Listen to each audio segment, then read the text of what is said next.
Welcome to the Krystal Effect. I'm your host, Krystal Appleby, and I'm here to share honest, wild truths I've learned through being a practitioner for myself and others on this crazy journey of life, career, and relating. I'm not crazier, braver, bolder, or more experienced than others. Rather, I do believe I'm here to share with a deeper level of honesty than most. It's just who I am. Superficiality and mediocrity are pure boredom here, and I do believe the deepest truths and depths of our soul will set us and others free. With an allergy to anything withheld in connection and conversation, we're going to dive right into any limits or lies we tell ourselves, pierced through the mediocrity or fears of diving deep into the truth. I hope to give you an opportunity to reactivate your knowing and zeal for living, rather than to be triggered, squander life and joy, and shrink away out of my energy field. But as always, choice is yours. Let's dive in. Welcome to today's episode of the Krystal Effect. I'm really excited for you to be connected and meet virtually this dear soul sister, Pam Dillon.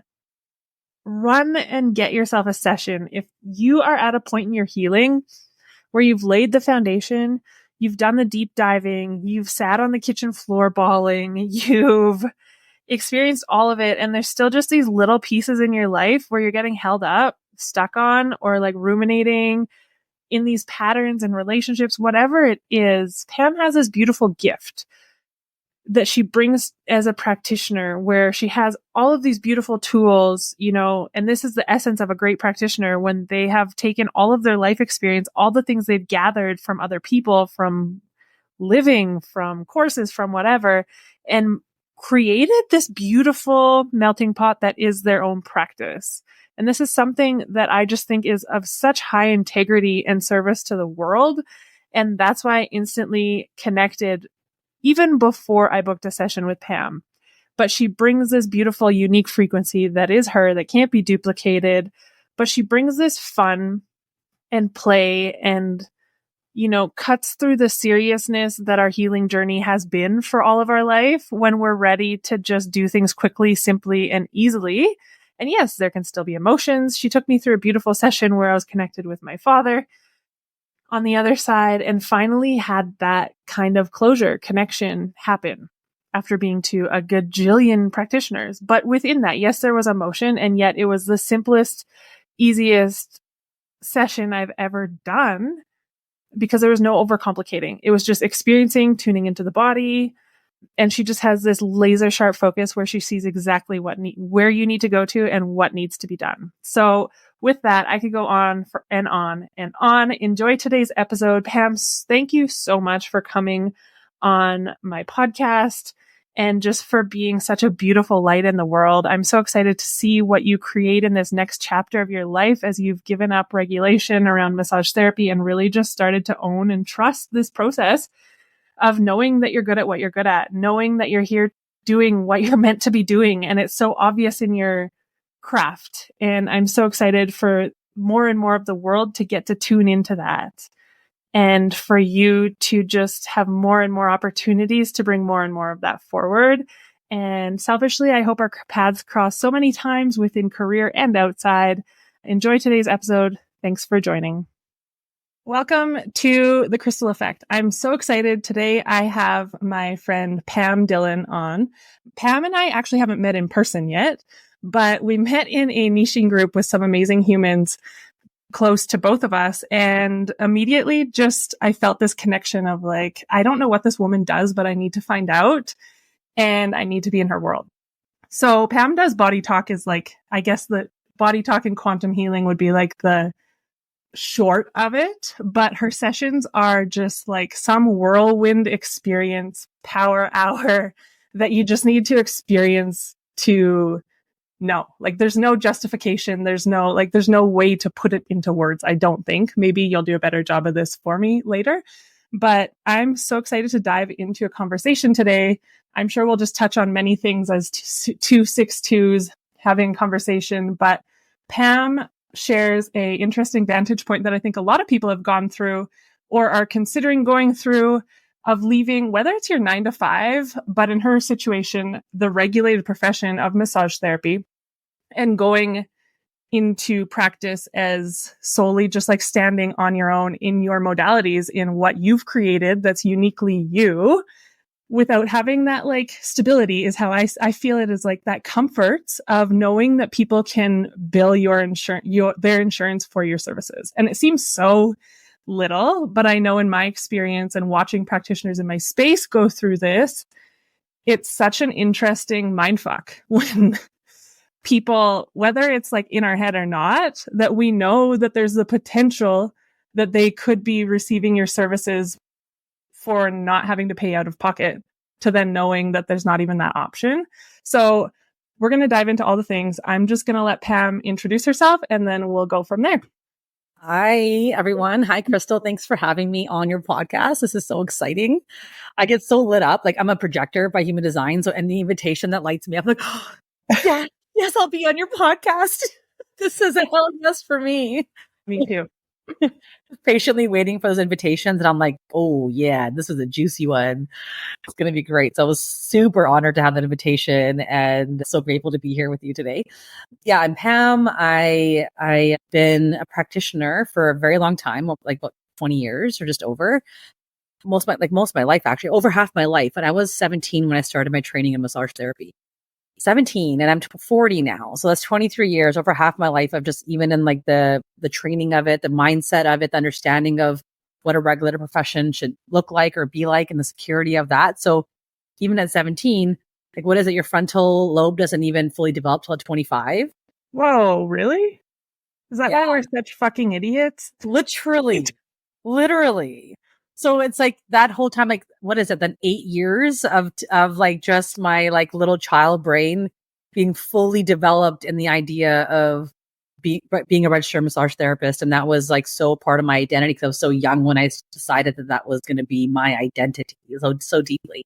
So yeah, anyways, I've been doing massage therapy for a long time. And as Krystal has mentioned already, I did leave that registration just over 5 months ago. And also BodyTalk practitioner, quantum healer, and I've been doing BodyTalk for 10 years now. And so it did take some time to fully transition. It wasn't just like, cool, I did BodyTalk last year and I'm already transitioning into full-time BodyTalk. It was a process for sure. Yeah. But I did to be here and doing this process, even though it's hard. Totally. I think that's really important to note because even in my like marketing and stuff, sometimes when we're on the other side, we talk about it like, it's easy, just do it, take the leap, do the thing, right? But even for myself, it's like this, I mean, you've witnessed the last few months too of me being like, I'm leaving my practice, I'm doing this, but then it's like, actually, I'm going to go back one more time. I'm going to do this. And like, that's all part of the process, I think. Yeah. I think there's very few people and like few designs that don't grip and can just like rip that off, but also note, like, is it always of service to just rip the Band-Aid off and make yourself like start with, I don't want to say without a foundation because it does come, but some of us, and I know like my 1-3 in the past, the one line like needed that security to know that there was still stability in my income, still these things before just like cold cutting that off. Oh yeah. It's such a leap of faith. And so there is so many steps. I almost imagine it like birthing a baby, all the crowning that has to happen. It's like in and out, in and out. You don't just like rip through them. There's going to be some major tears for that poor woman if there is no actual crowning process. Like there is a natural process, even in the birth, that takes time to stretch before you're fully out.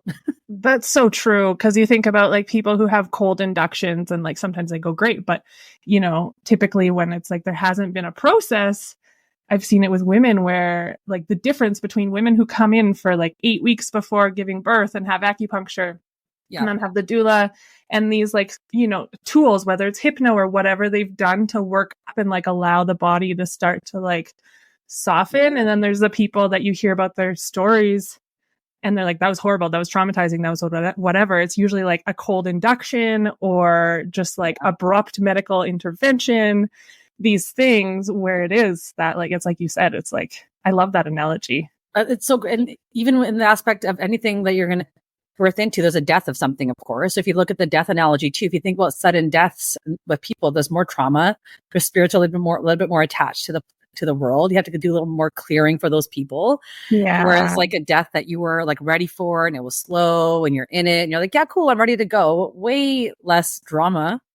spiritually with that kind of death and then the birth. So it's like, why can't, like, in that aspect also for business or life, how would you want to die? How would you want to be born? I love that. I always am trying to I tried to have this conversation with my brother the other day on the way home from the airport. And I was like, why? Like, not happening. But it's so true. It reminds me of, last week with my dog being sick. And, I'm sitting there and just like doing all the energy work and like, you have to detach, you must go. And her system's just like fried and wired because she's not ready. Right. Yeah. It's I like, don't want to be fried and wired. Yeah. And then it's like, oh, right. Let's like soften and give space for this being to have their own fucking experience. And I think that happens in the human world too. Families are so tired of watching suffering and da da da. And I know when my friend, she passed in October, and I just knew I had like not dabbled in the mediumship world for a long time. But when she passed, it was just like, I need to go tune in. She needs support. And immediately when I tuned into her energy, it was like, so stuck and like scared to move on, right? Like she had 3 kids, but also she was very religious, but not like in a I needed religion because I'm dying and I'm terrified of what happens, Yeah, so the fear versus like actual faith, even witnessing the soul, like she thought she had messed up. Like, what happened? I'm still like stuck in this limbo. I can't let go. What's on the other side? Like, not having the faith. Total side tangent. Was her death pretty quick? No, she was sick. Yeah, she was sick for a long time, but she was I don't want to call it denial. She had 3 kids. She didn't want to leave. She was like so dead set, and she needed to be for her own sake that she was going to get a miracle. Like I laid in bed with her. She went home for a day, like a week before she passed. And she was like calling people in Africa, finding these healers that were like telling her that her soul wasn't like, that her body wasn't sick. And like, she was like the strongest. It reminds me of Reese. Like, oh no, I ain't just like going out here because all y'all are uncomfortable with what's happening, Totally. Wow. But yeah, total side note, but no, it's great. I mean, it totally, it's not really on that side also because it's like, again, there's no difference between these bigger births and deaths and like these small ones or these big ones, whatever the ones we have in life, right? So when we contemplate life in that way and death in that way and birth in that way, then we can go, where is our own relationship with the fears or the acceptance of these parts of life? And then how do I apply that same, that's going to be exactly how I do life. If I have a death fear or this fear, why would it be different if you're trying to end a career and start a new one? Like you're going to use that same belief system in this type of life transition than you would in like an actual like body transition. Yeah. Bingo. Yes. This is what I always try to drive home, that life is just like, I love using tarot cards and like for the reason that it's a life cycle. Like you look at the major arcana and it's like 0, you're the Fool, then you reach the World, but then it's like, you got to go over again. And like that whole process is just a process of life. Like, where are we at in it? When I first started pulling cards, it was like the death card. Oh my goodness, what's happening? Who's dying around me? Like panic. So and now, yeah, like last week I pulled it and it's like, my dog is sick and she is dying. And I still was like, oh, interesting. Like, what am I letting go of in my life? What am I like? You can totally desensitize yourself knowing that this is all just a part of the process. Mm-hmm. And then it's like, yeah, all of these processes are happening our entire lifetime. Mm-hmm. And when I witnessed my friend, that was the most beautiful part. Like I would watch her like grip and panic and then get angry. And I'm like, she's not an angry person. What's happening? It's like, oh, this is all of the natural process of life. It's just like, we're doing it thousands of times over so that we can prepare to do it correctly and like peacefully and easefully for the final time. Literally. Even like, what is this? Savasana, the corpse pose in yoga? Yeah. It's literally the practice of dying. Yeah. I mean, that's probably why I always hated it when I was younger. Literally called corpse pose. Yeah, that's so interesting. My intro to yoga was in engineering school. One of my classmates was like, hey, let's sign up for this thing. She was older than me and I would go, but I would be like, this is such a waste of my time. I would just leave. I'd be like, I don't want to do Savasana. This is such a waste of time. I could get to class on time. And I look back and I'm like, yeah, that makes sense. Oh man, that 2 minutes at the end of class is the best part. Totally. Now it's my favorite. I could just lay there for the whole time I'll in just be dead that. forever. Thanks, bye. Do you want to initiate? No, no, no. That's good. It's good. We're not initiators. No, no. I'd rather do the death than the birth part. The birth is harder for sure. Oh my goodness. Yeah. That's so true. So I guess with that, Yeah. what's your process been like of like birthing this new, I don't want to say identity, but kind of like standing on your own without that? Oh And man. even the process of like finally letting it go. Man, it's so interesting because maybe I'll start with like the journey of becoming an RMT. Like that was not something I just decided because I was like, oh, that'd be a good job. It's gonna pay well and it's makes sense on paper. It wasn't that at all. It was very much a guided, hell yes, kind of intuitive download to go into that career. And so it was, yeah, and it was, I was in grade 12 actually still when I realized that I was gonna register for school. Like I hadn't even graduated high school yet. But I still massage. Like my hands were always busy. I massaged since a kid. Like I would massage my family. I would massage my friends in school. And I was a theater nerd in school. And I was like, I had a production. That's just a school production. And there was like this classmate. And every time before we went on stage, I would just honestly give him a scalp massage. And theater kids are funny. So if you do it once and the show went well, you have to do it again every night because now it's like, superstitious, right? And so he's like, oh, I got to get my scalp massage because we got to have a good show. And then, I don't know, a week later, he's like, man, you're just really good at this. And true projector form, I didn't even know I was a projector back then. It was the invitation because I had done this for my whole life already. But he said, you should be a massage therapist. And I was like, everything in my body just almost like lit. But I was like, yes, this makes so much sense. I didn't know what I was going to be. I knew like biology and that was pretty much it. I was going to go into the sciences. And I was so lit up by this. And I was like, absolutely. I think that same week, I got the information, registered, and that was it. And I never looked back. I remember thinking, even in school, like there was nothing else I'd really want to do other than work with people this way. I always knew though that I did want to do something energetic with it. I knew that there was a missing piece in like the education of like the licensing program of the registered massage therapy that we have in British Columbia. And I knew that there was going to be something deeper. And I was looking forward to like adding that to my profession when something came through. And it took like true to 7-year cycles. It took a whole 7-year cycle of being actually registered before BodyTalk came into my life. And that was, about 10 years ago, just over 10 years ago. And I found BodyTalk first as a client. And then I was like, whoa, this stuff is exactly what I've been looking for, the missing piece of the consciousness of the body.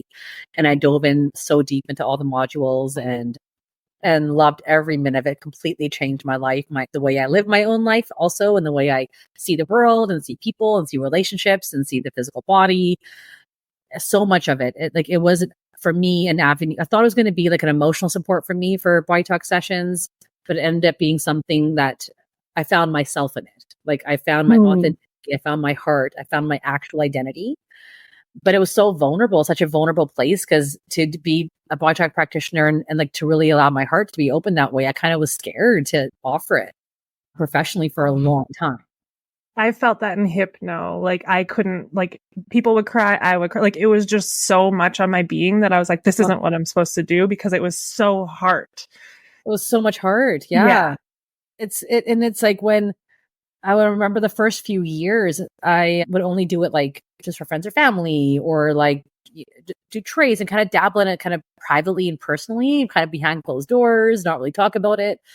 And then finally it was like, this is like, enough is enough, Pam. You have to start to offer this in the clinic. You can't just hide behind this, right? Or kind of dabble a little bit here and there. Mm-hmm. And so I would see clients who maybe would have these issues that I could just feel energetically that it was deeper than like a shoulder strain. Like it was emotional. It was a heart protector energy. It was like this thing.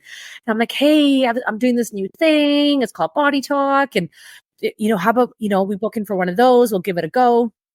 And a lot of people at that time were kind of like, what are you talking about? Like, why would I try this thing that sounds kind of weird? And like, you want me to come at a different time and pay for this service out of my pocket, where I can see you every week. I see you every week, and I get paid for me by insurance. And there's also this aspect, I think, with massage, with like, I did the same thing with acupuncture and I saw the same thing when there's a physical thing happening and like, I have a pain and maybe I'm out of touch with what that pain's connected to. Yeah. But you're like pressing on it and you're like kneading it and you're like taking care of it. Yeah. There's like such an association with the brain that like that makes sense. Yes. But now you want to muscle test me. You want to like tune into my body and barely touch me at all. Yeah. And you're going to shift that through some like trauma. Talk to my mind and change my physical body. Yeah. Totally. It's such an interesting, and I think we have to let go of our own insecurity around it before our clients even like buy into it with any sort of certainty. Oh, 100%. And like I said before, like I was in the physical realm when I was 17, like my brain was being developed around the physicality of a massage therapist. So as much as everything is a mirror to yourself. So as I was watching these clients going, why would I do that? Like I'm literally getting this for free and it's working for me. I don't mind coming to see you every week to get some pain relief. I'll come in next week to get the pain relief again. Totally. Fine. Even if it only lasts 2 days. That's amazing. It's totally fine. I get to see you regularly. It doesn't matter. Like you're a great Band-Aid. And then I'm like in my own world, I'm like, I don't want to be a Band-Aid. I don't want to be a Band-Aid.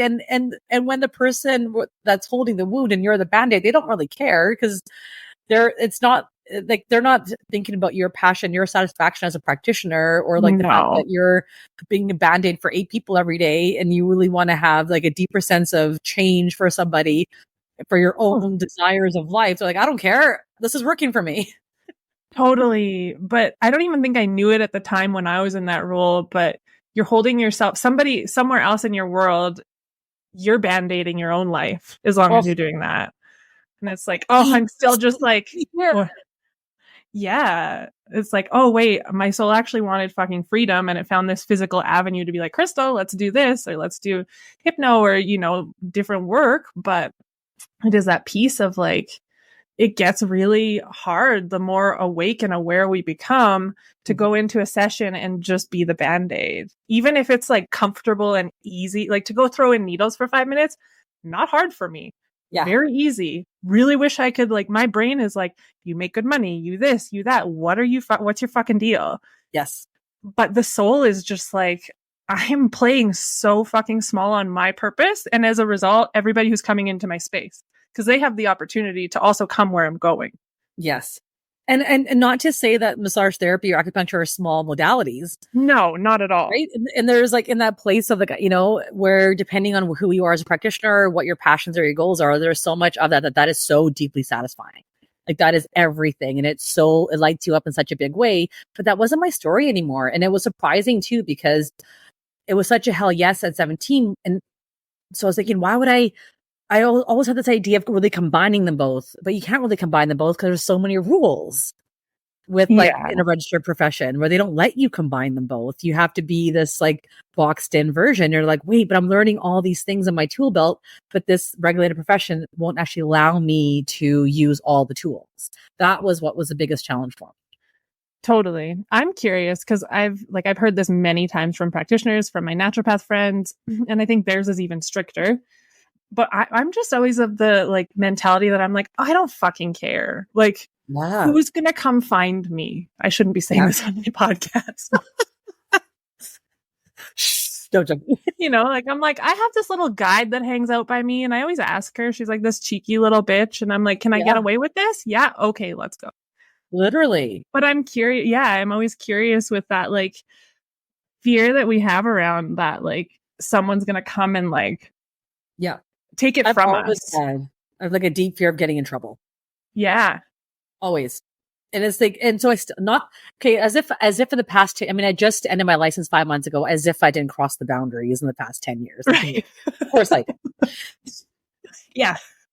Of course it's something that our mind needs to be like, oh, I can't keep breaking rules. I got to get out of this for our soul to be like. Every time I did it, I was stressed out about it. Really? Yeah. I don't know what it was. I was just like, man, if I keep like, there was something about it, it was just uncomfortable for me. And I think I started to get navigated into place. Like my purpose and my human design, sorry, my gene keys is the gift of integrity. Right. Yeah. And so I'm like, gross. I know. And then, so then what was more the fact that like, depending on like how would I determine or discern which clients I would cross the line with and which ones I wouldn't? Yeah, for sure. You just Or start like, to kind of like, now that I know this client enough, now I'll do that for you, but I won't if you're new. But that maybe that's what you're expecting because that's what you heard, but I can't do it because I don't know if I trust you yet.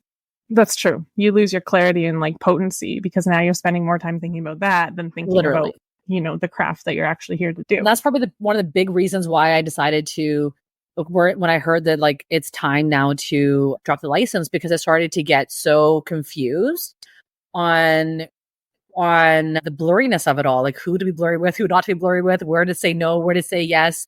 Is this covered? No, it's not covered. Sure. Like it was starting to get so confusing. Now that I'll say this publicly now because I'm not registered anymore. So who cares? Right? But I was like, this is too much for my own mental health of navigating like the line of this. And I just rather just be in my integrity, just be able to say to everybody, you know what?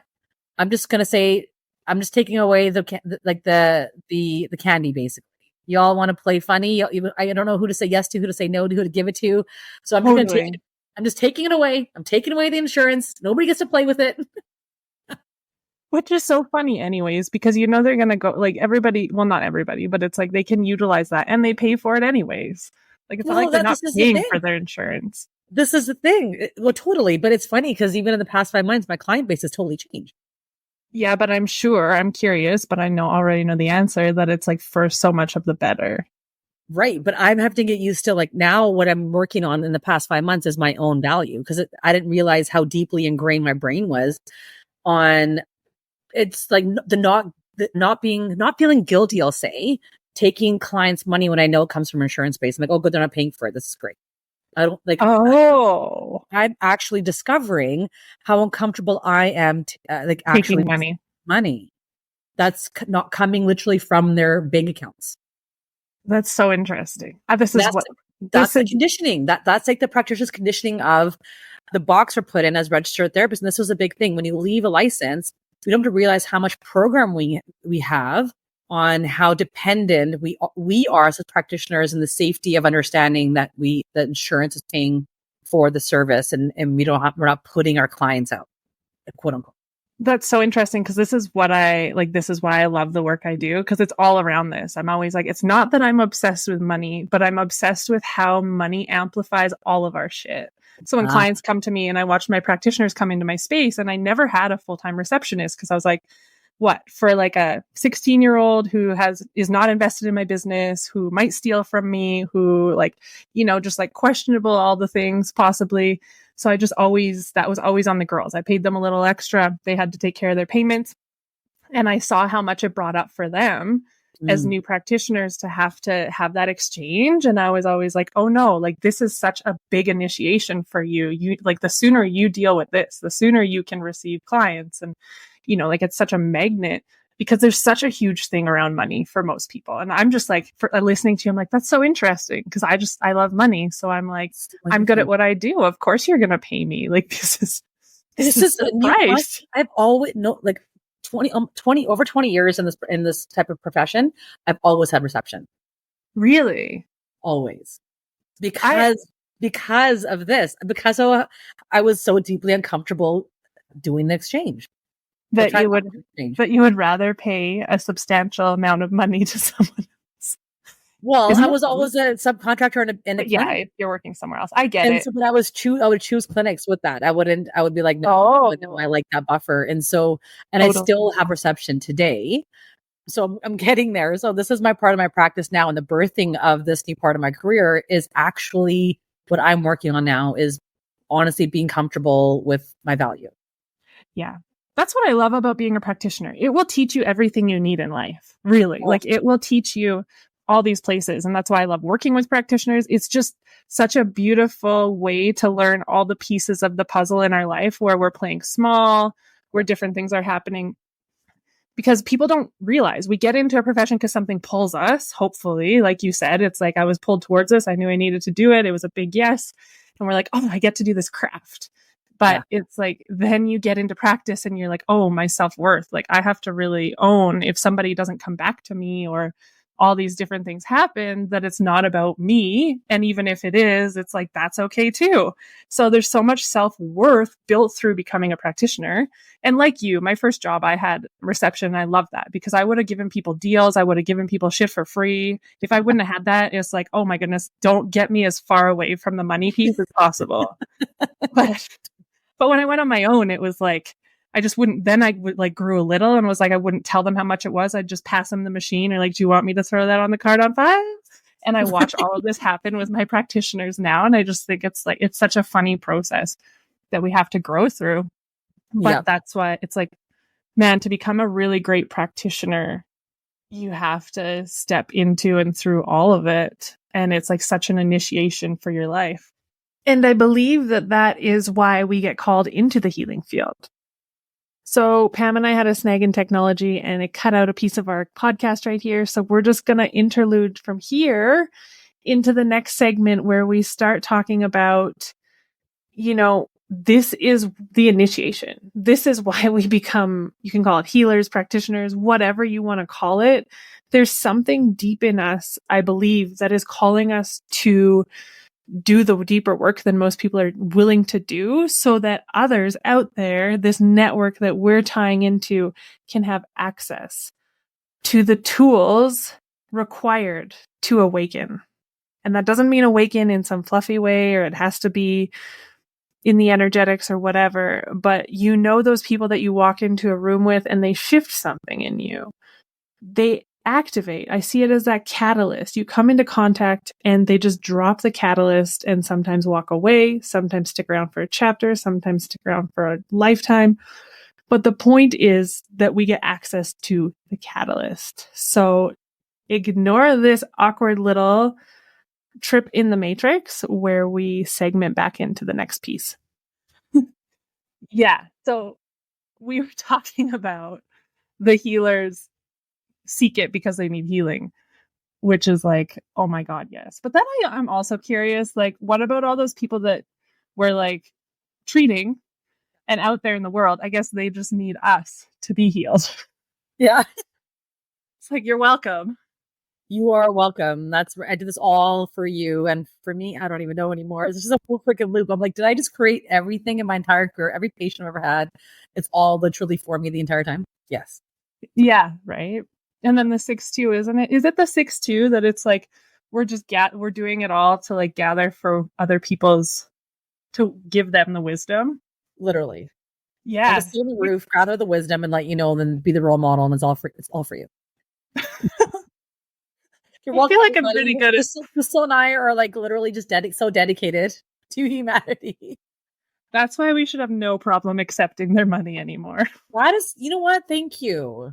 You're welcome. Thank you. And it is so true because I think my entire life, like I don't have kids.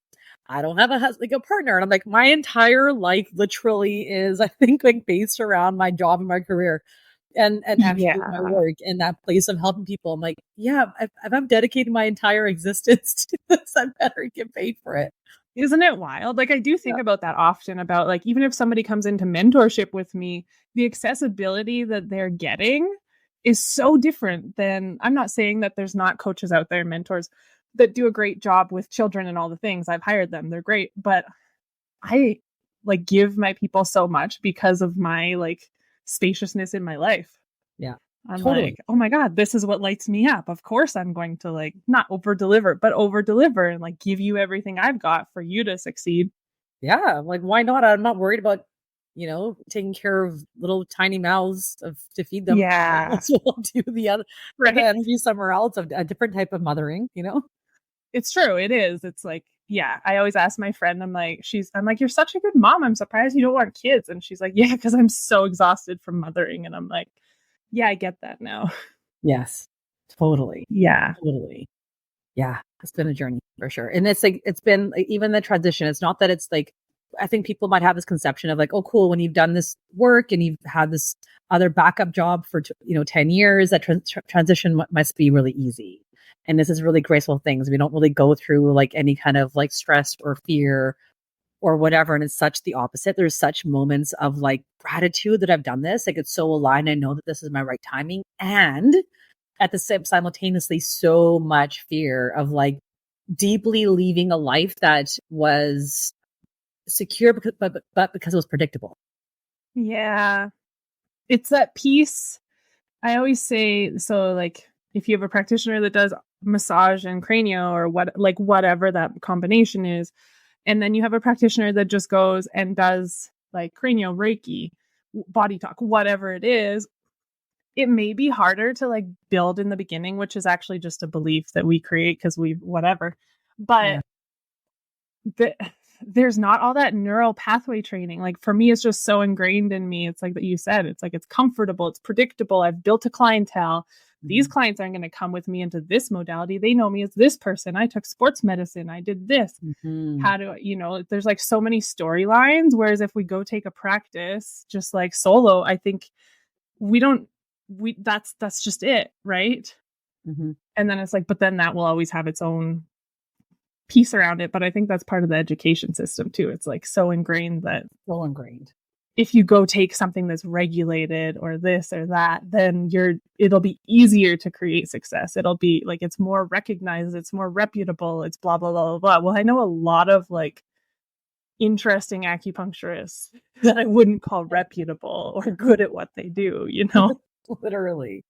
And it's so funny because even at the beginning of my career, I think as an RMT, I used to like think about the non-regulated, practitioners out there. I'm like, oh my gosh, how could they do that? This is so unethical. And they're just, and it's so funny. But then seeing it now from my perspective into my maturity now and a deeper understanding. And I was like, whoa, those people are like getting to do whatever their magic actually is, whatever their niche actually is. They're not being bound by any kind of authority saying you're not allowed to be your authentic expression. You have to be, this is the scope of practice that you have. This is the rules you have to abide by. And then if you have anything other than that, that's beyond the scope, then too bad. And it was like finally to the place of like, oh no, this is actually really liberating and how much more magic I can bring into sessions now because I'm my own authority is so freaking amazing. So as much as like, I was like losing the sense of security of this perceived future that felt really predictable that we think we all need, but our future is never really all that predictable anyways. Like there's nothing we just perceive our security. It's totally a perception or an illusion. And when you think about coming into something like this, where there's no authority other than myself, I'm getting to use all the magic I have in my system, all the tools on my tool belt. And now even coming to a place where I do want to get more into mentorships and into containers and into like full immersion with the client versus just like one-off sessions here and there. And then even when you do that, you're even less attached to like, I need to be in a clinic still. Like I'm still in the mindset of like, I need to be in a clinic and I need to do these one-on-ones. But I'm like, whoa, as I start to move even deeper into this next transition and working with like container clients, all these different things, there's so much even more freedom because I'm not being bound by a clinic. I actually don't need reception for container clients at all. It's not these transaction. It could be, I could be traveling and still have a container client because you can be chatting on Zoom, like for your check-ins and of course on just text and voice memos. And so I'm like, whoa, there's so much more independence that I'm getting that I'm trying to like really learn how do I cultivate and create a life where I'm not dependent on any person or any external anything. Not that I don't love working in clinics in the atmosphere, but I don't want to be dependent on anything. I want to be able to know that I have everything within myself, that I am my own modality. I don't need anything other than my own consciousness for my work. I can do it from anywhere because it's quantum healing. Space-time doesn't exist. So I'm like, if I'm working in a quantum energy medicine, why would I box myself into I have to be in this physical place? Why have I limited how I, that I'm still in this mindset? It has to be in this clinical aspect. I have to have a receptionist. I have to blah, blah, blah, blah, blah. So that's what I'm working through now is going, wait, how much more free and liberated and expanded can I actually get? Yeah, which is such a beautiful journey. And I feel like on a similar path with that. And as you were speaking, I just saw like, yeah, but there's also like when we had the clinic and, like I sit here and I'm like, why did I hold on to this for so long? Why am I still gripping to this? And then I see like the clinic and all that as the walls fall away. We also still have that foundation. Like that's been such a part of our foundation of building that to get to a point where, we feel really certain and in integrity to go and serve in that way. I love that. I love how you said when the walls fall apart, fall away, you still have that foundation. Yeah. I love that. Because there is the online space, like there is this also, I've been sitting with it for like the last year of like, where's my foundation? Where is it? Where is it? Like, it doesn't feel quite ready. Nothing like, it's not quite like, ugh, like, when you feel in your practice, like there's stability, it's like maybe it's not a false sense of security, but it's like, okay, this I can go and create anywhere. I know that, like, I know I'm good at what I'm good at. Mm-hmm. And then when you go into this other space where it's more like virtual, it's like, how do I still step into my worth on a new level that I'm worth now more by like being less physically present in a space where people can come visit me. But I think as we take those walls down, the client on the other side, the ones that get to come into our world, I know for me, it's such an honor to witness the next level of healing that they get access to. And it's not that those things can't happen in one-off sessions with acupuncture, with BodyTalk. They can. And when you have like continuity, like even the other day after our session, and I just voice memoed you because I was like, oh my God. And then that dialogue, you start to see like, oh, if this was happening all the time, what kind of container does that create? It's like, I'm now invested in your vision with you. You're invested in my vision with me when you take people like me into your world, right? Yeah. So it's like, I think in the online space, a lot of us see it. I know when I first entered is like, oh, they want $10,000 for this container. They want this. They want like, who are these people? And what do they, like I really struggled to buy into the value of it because I was still in my clinic and still in my, like, this is how it has to be. This is what's integrity for me. But I was going somewhere with that. Now it's like gone in the ethers. Well, I mean, in the aspect too, because even we're all, I think humanity, or I know I was really conditioned in my job to like think like hourly value and that kind of thing. Okay, this is my value. I have to give this amount of time to get the value. Totally. And it's done by like our time exchange. Yeah. And then we're all evolving again to this place where we're understanding time is honestly, it's like such an illusion. We know time is relative.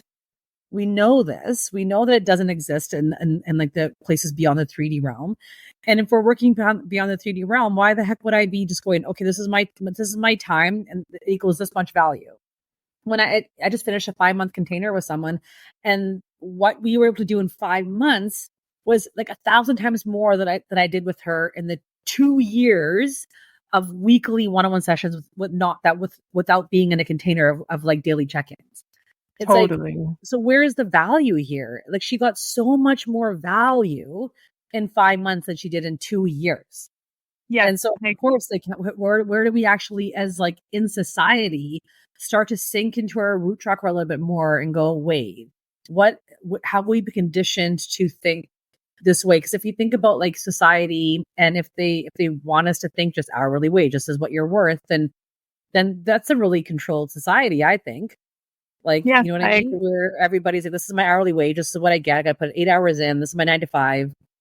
And versus if we allowed ourselves to expand into a place of like our actual innate value, that's going to do with time in that sense, where could people actually go with that for their own growth and this own understanding of actual energy exchange? I think everybody could be so liberated when we come out of the construct of time.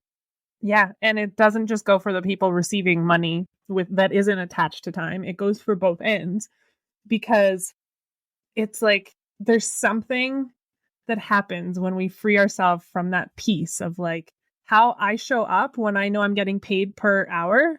Like, I'll bop in between 2 rooms, put needles in, and then I can do a little work on the side, as compared to like, okay, I'm getting this money here, but here's like the not expectation, but like, here's this sacred thing that we're creating together. Yeah. It's like, I show up for it in a very different way, even as a practitioner, of what I'm going to bring to the table than when I'm doing acupuncture. So I'm going to be totally frank. So potent, like it really just is. yeah, it's like when I go into like send voice notes or whatever, like I am a clear channel. I'm going in when I'm sitting in nature, when I have time and space to like just be a channel for that person and see into their vision and buy into it and see where they're blocking themselves, see where they're like, yeah, more of this, more of this, more of this. You can't do that in, you know, an hour session. No. I mean, you can do pieces of it, but it's like there's not the continuity of like, really. I think the good practitioners, coaches, mentors out there are buying into your vision with you and walking the path with you forward and making sure that we're going forward. And then every time that, you know, if you need to stop and integrate, if you need to stop and do this, we're stopping and doing that with you and bringing our tools. Like you get access to our whole fucking buckets. Whenever you need it. It's like, so whenever. Cool when you like, depending on even having, like even the idea of being a Band-Aid, which I really was so bothered by in my career. Like I hate being a Band-Aid. And even if you think about like, if you have a one-on-one session with somebody for an hour and then you give them some tools and they leave and then they don't know fully how to apply them like at a coaching standpoint. So they come to a sticky point in life, don't know how to navigate a conversation or a situation. They're kind of lost in it by themselves. They bring it back to you in the next session, but you can't, like how many things can you cover in 1 hour if you haven't seen them in like a month maybe or in a couple weeks? And so then there's this a really cool like thing where they're like, hey, I'm about to have this conversation with a person and I just need a little bit of help here. I'm feeling a little emotional with this. Can you coach me through it? So you're coaching somebody like day to day in their triggers versus just like trying to take the bucket of water out of, you know what I mean? You're trying to like bail them out one bucket at a time when they come see you versus constantly moving the water with them every day. It's just a very different approach. It's so I think, different. to, like healthcare. It's so fun. Yeah. Like to me, it's like it's just so fucking fun. And when I feel like things are so fun and easy, I'm like, oh, this is the way. I think a lot of us think like, I'm getting paid for this. This can't be. This is like, maybe I'm out of integrity. But I'm like, the Leo is like, oh no. Like when we're having fun and playing, that's when the magic is happening. That's when things are, you know, incorrectness. Because when people come back, it's like they might email me in between sessions or even like a weekly call. They might, you know, okay, let's bring this to the table. Well, that's not present in your field anymore, or like not in the same way as when, you know, like so much moves when we're constantly moving with it. And that's why I always tell my clients, it's like when something comes up in your field or your life, or you're working on something, I don't care if you're like creating a logo in Canva and you're irritated and something's stuck, send me a message because we can like shift and expand you out of that so quick. We don't have to do a whole hypno session. We just like speak to it and it's done, you know? Yeah. For me, that's the magic. So brilliant. Man, it's so are you ready? Like, where are you then for this whole kind of transition? Spin this on you. It's a great question. I'm supposed to go back next Monday and I have to make a decision in like the next couple days here. Yeah. Yeah. No, but I'm definitely ready. You know what I'm ready for? And this is actually something I wrote down to ask you too, is like, I'm ready to support practitioners through the process of like, I don't want to call it certification. I mean, if we have to put a word to it, but like supporting practitioners through this space of like who they have to become to really get to a space of letting go, which is going to require me to let go. But, you know, I always find this interesting balance. Like I'm helping people in my mentorship leave their 9-to-5 or their career, stop trading time for money. And then I'm running a business where I'm paying people time for money. Right. You're like, right. I'm like, but you guys, like, you just stay right there. I like, that's a good dynamic for you. Like, don't grow too much because. So it's like been a really interesting dynamic because it's, called a lot of different parts of me, because I also have a practice where I'm like, if it doesn't feel right here anymore, like it's time to move on. Like I'll still support you through where you need to go and grow. But yeah, there is definitely like this little glass ceiling that I'm just sitting at looking like, but can we maybe just like, but do we have to break through it, or can we just like etherically transcend through it, Pam? All right, let's give it a go. Right? Can you? No, probably not. Probably not. And it's so funny because every time I've busted through a ceiling like that, I've realized like it blows my mind every single time, because to actually hold the energy to hold we hold the ceiling. Nobody's holding it above our head. Totally. We hold the ceiling above our head. So every time I've like, so you can think of like a vision of yourself, you're actually holding the ceiling. It's freaking heavy, right? It takes a lot of energy to actually hold our limitation. Totally. It is. It's exhausting. It's exhausting. And it's the only thing that's on our mind, really. Like how long has it's been like 4 months of me sitting here like I need to leave acupuncture, I need to leave acupuncture, I need to leave acupuncture. And it's like, oh shit, I got a tax bill. Oh shit, no, I'll wait until that. But it's like I'll wait until that. How much, I keep coming to like how much can I trust what's on the other side? How much can I trust that the energy that frees up will just like liberate me to create? And I know it will, but it's a great question. It needs to trust you because it's like even in this transition the past few months, like the past couple of months, my schedule has been really changing. Not what I would think was comfortable, but what is probably what I need. Because my entire career, 20 years, I've always had like a full schedule, wait list, blah, blah, blah, blah, blah. Totally. Like you got to wait some time to get in. And right now in this transition, you can get in this week. Thank God. I appreciate that. I need Pam like right now, which is like interesting to me because I've never had that before in my career. No, me neither. It's the same piece that's holding me where I am. I'm like, and I know that there's that transition period. Yeah.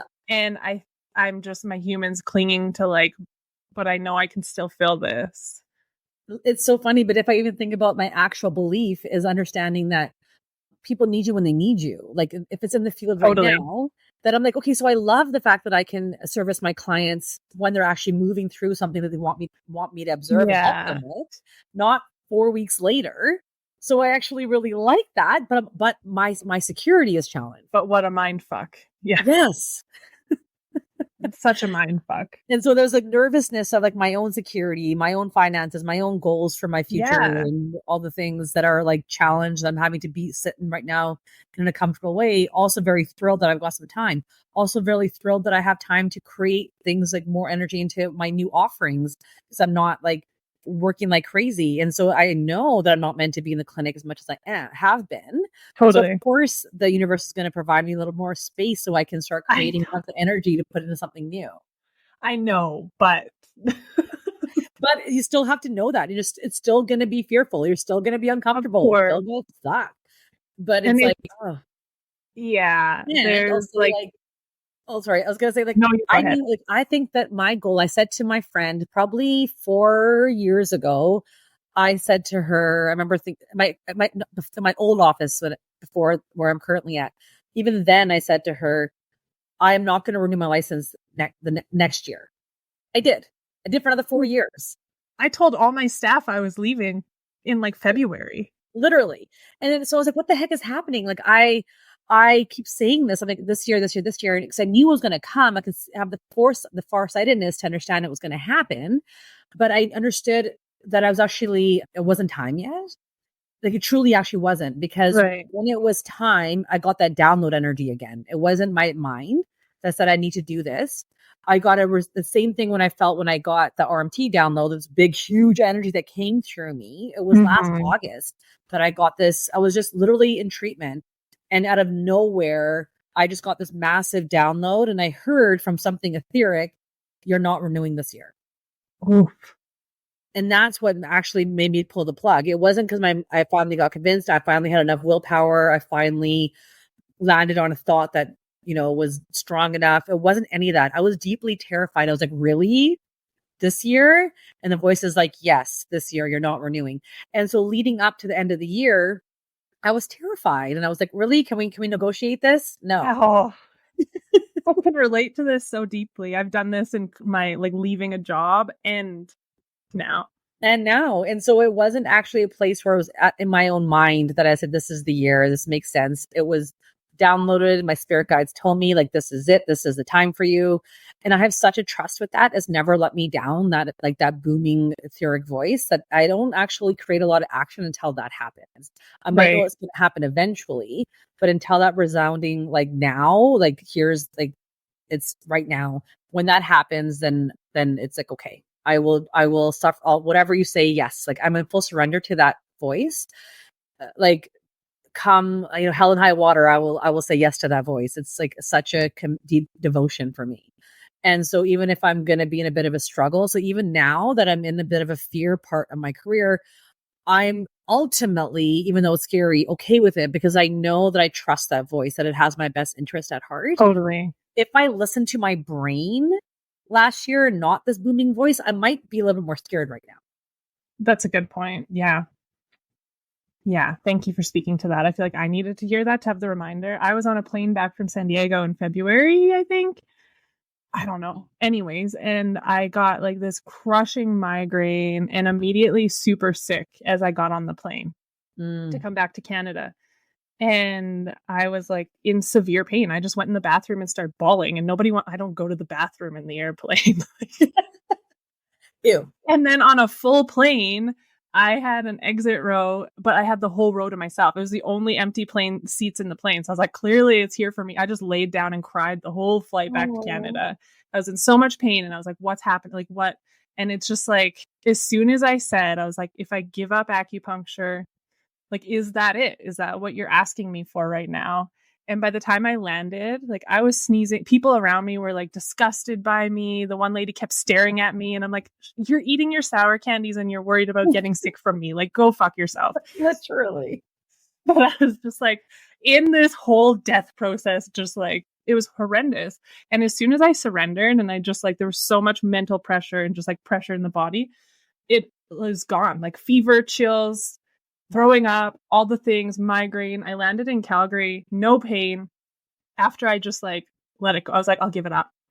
Okay. Wow. If this is it. So then I came back and was like so clear. I'm like, yep, this is what has to happen. This is what I'm doing. Told my staff the next day to start telling my clients. And it felt really good. And then I got my tax bill and I was like, fuck. Oh my gosh. Yeah. It's like, oh, well, I'll just do this for like 6 more months or whatever. Like, it actually feels okay. It was like this slow slide back.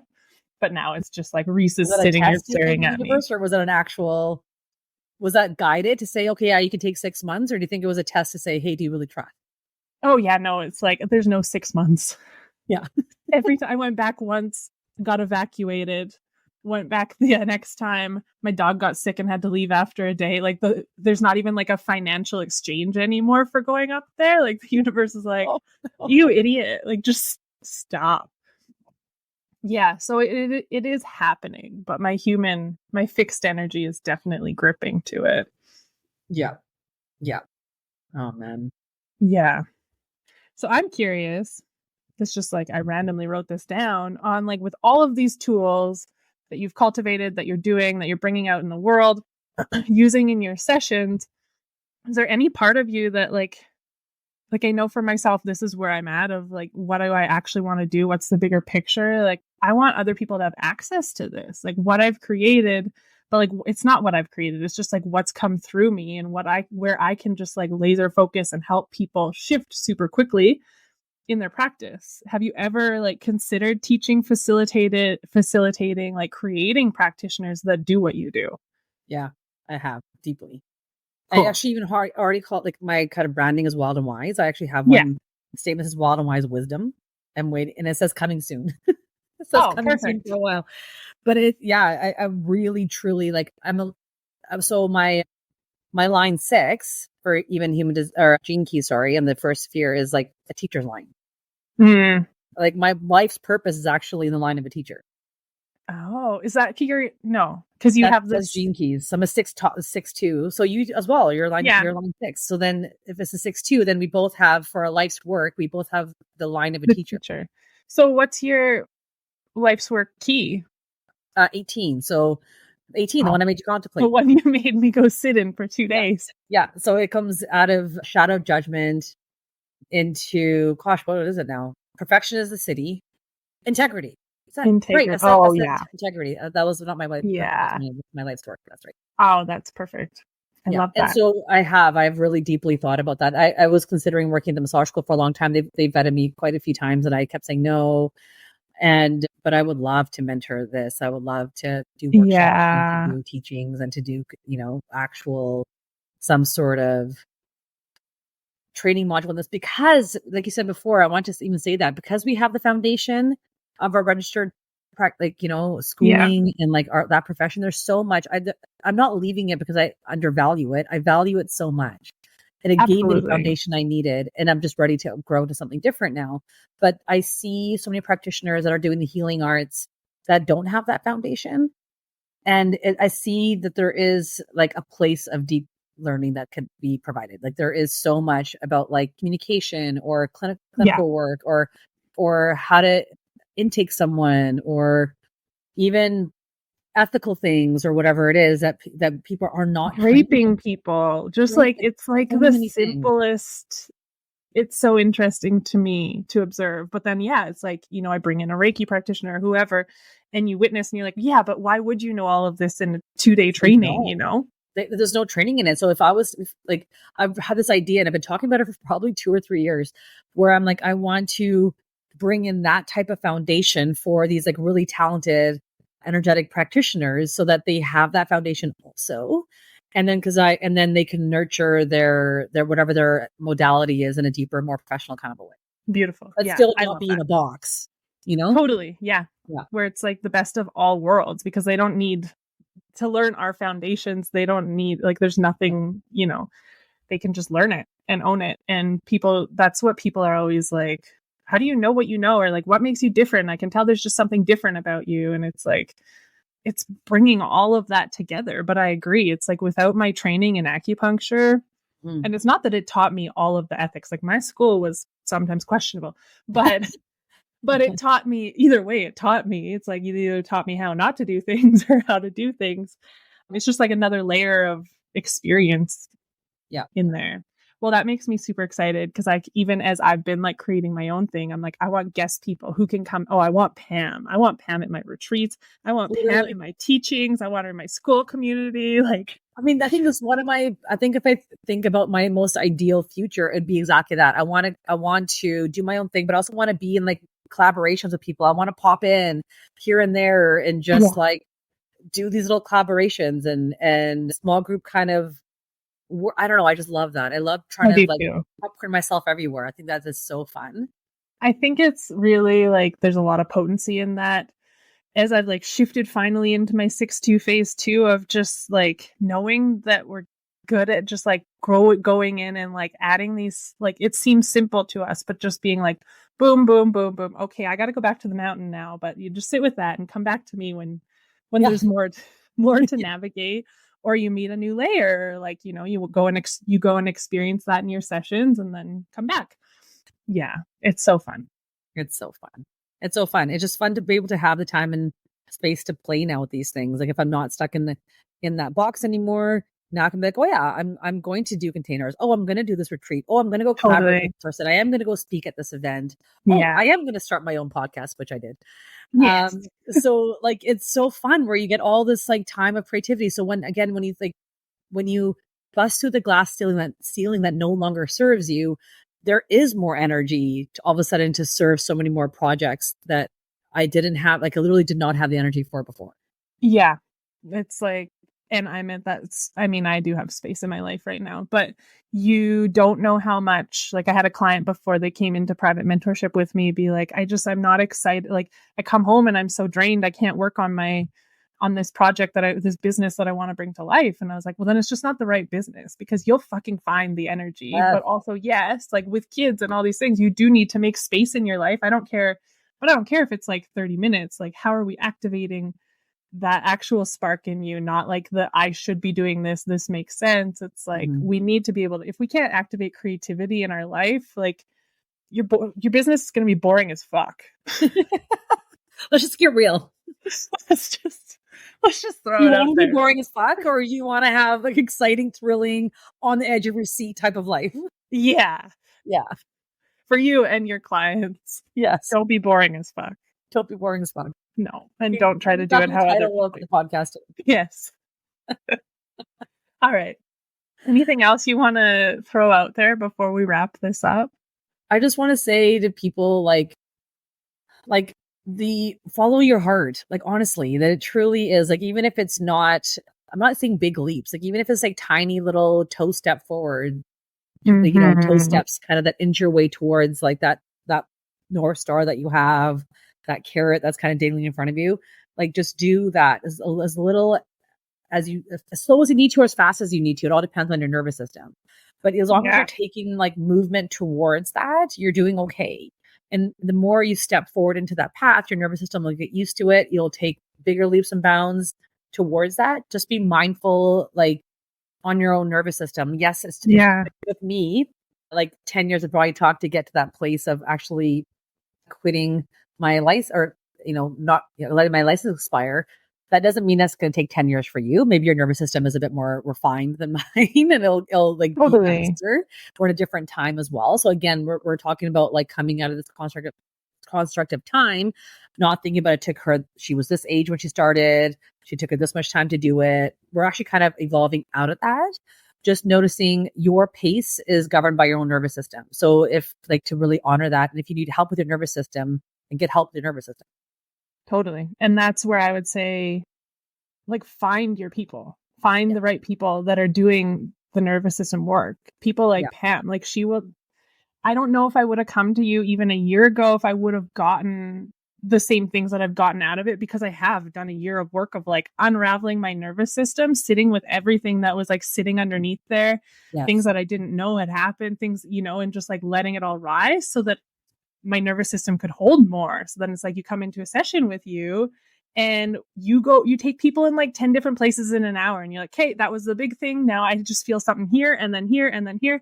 Let's clean it all up. But that does take capacity from the nervous system. And I'm like, you're attuned to that when you're taking people there, I'm sure.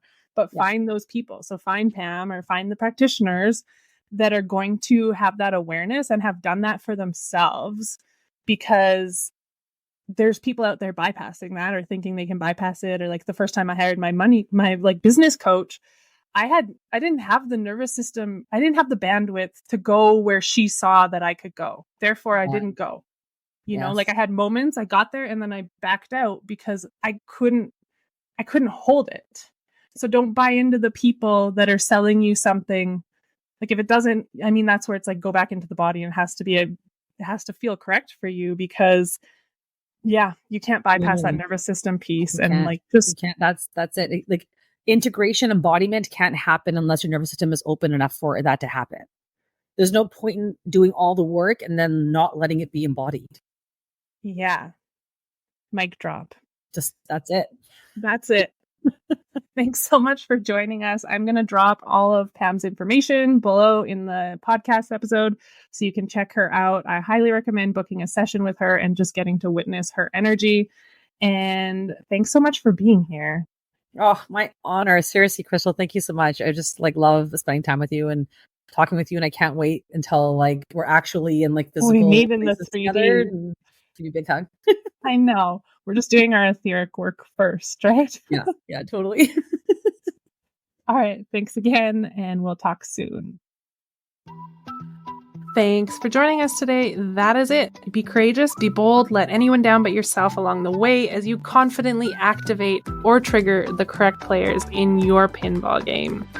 And with an open and defined heart, I encourage you to go forward with curiosity and create the depth and satisfaction in the entirety of your life, the entirety of your career, the entirety of the relationships that your soul came here craving, seeking, destined to create. If you enjoyed today's episode, we'd love it if you left a review below. You can reach me at thekrystaleffect.com or on Instagram, the.krystal.effect. We'll leave that below.